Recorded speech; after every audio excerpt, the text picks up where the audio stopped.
Read any review of Star Wars Dark Forces from around its launch or any time thereafter, and you will notice the exact same comparison being made within the first few sentences. This game is like Doom. You can't really fault anyone for starting there because it's hard for that not to be your very first reaction when booting it up. Running and gunning down labyrinthine corridors, blasting your way through legions of stormtroopers, and collecting keycards are among the primary objectives at any given time. The mid-90s aesthetic of enemy sprites juxtaposed against basic geometric 3D backgrounds makes it look like a Doom Total Conversion mod, even though under the hood, there's more going on here. Star Wars Dark Forces uses its own engine that does things not seen in Doom, like better environmental and atmospheric effects, and the extremely important addition of being able to look up and down.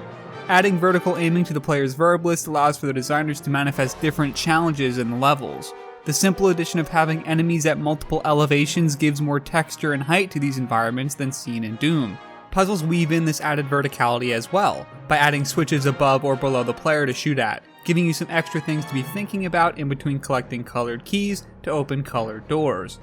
But the reality is, 25 years after its release, the ability to look up and down probably isn't going to be a large enough selling point to make you want to visit or revisit this title, especially considering that the vertical aiming has its own share of problems, needing to be bound to keys on your keyboard rather than movement of your mouse. Like any PC game its age, Star Wars needs to be massaged a bit in order to become a playable experience. Without fiddling with the controls in the DoSbox emulator, the out-of-the-box experience is downright Jurassic, with vertical aiming being controlled by the page up and page down keys. After a few minutes I got something that felt a bit more natural, even though it wasn't perfect. But what was in store for me afterwards?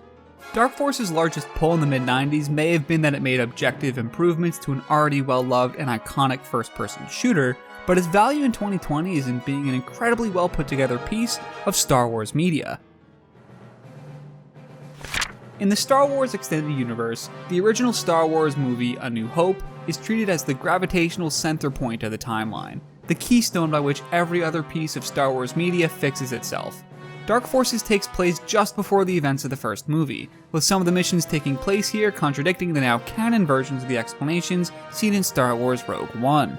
But being part of Legend's timeline doesn't diminish the value of what's on offer here, and there's a lot of story content here that solidifies Dark Forces' place in the universe, if not its place in the canon. Star Wars Dark Forces' 14 levels are almost all bookended by cutscenes that tell the story of Kyle Katarn. Katarn is a former Imperial officer turned mercenary, who primarily does contract work with the Rebel Alliance. The Alliance has caught wind of a new and dangerous weapon being crafted by the Empire, the Dark Forces. These titular foes are super stormtroopers, encased in powerful exoskeleton suits that would allow them to cause mass destruction, and it's your job to put a stop to them for good.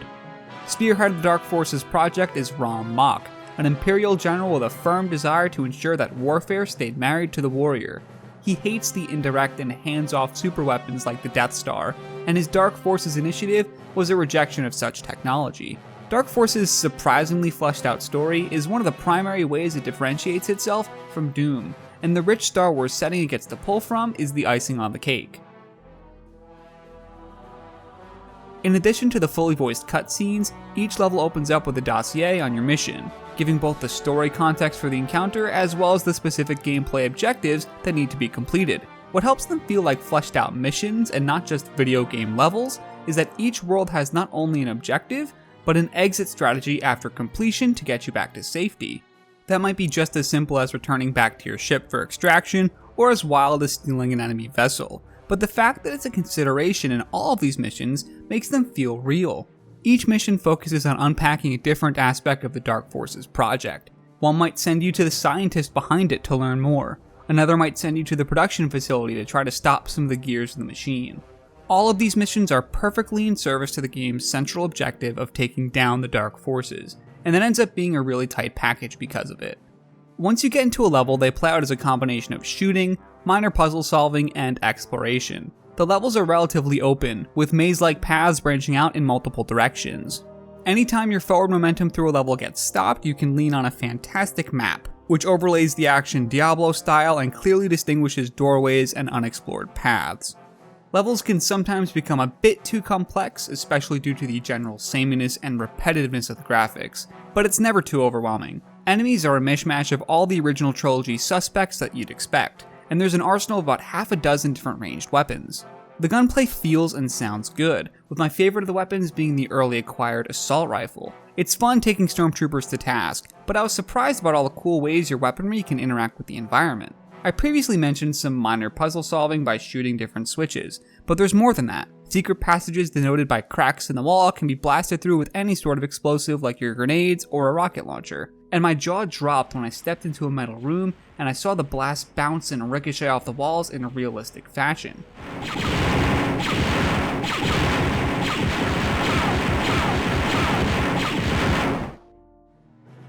The metal walls of an Imperial compound are among the most common view you'll get in this game, but there are other Star Wars vistas that'll be thrown at you. Deserts and sewers and icy glaciers lead to a game with a far more varied palette than I was expecting, giving you a look at a bunch of different planets in the Star Wars universe. And it wouldn't be Star Wars without cameos from your movie favorites. Dark Force's Star Wars-ness is without a doubt its asset that I enjoyed the most. It feels like a product that was incredibly high effort. The ratio of cutscene length to gameplay length feels like we have way more video content than a game of this duration would normally deserve. And the full voice acting and excellent sprite art that make up these scenes ensure that this is a very delightful fact. Sights and sounds are all authentically Star Wars, and the game's singular vision on taking down the Dark Forces helps it never lose focus. Star Wars Dark Forces is more than a solid Doom clone. It's a solid Doom successor, and though that alone may not mean what it once did, the Star Wars coat of paint was a really damn good paint job.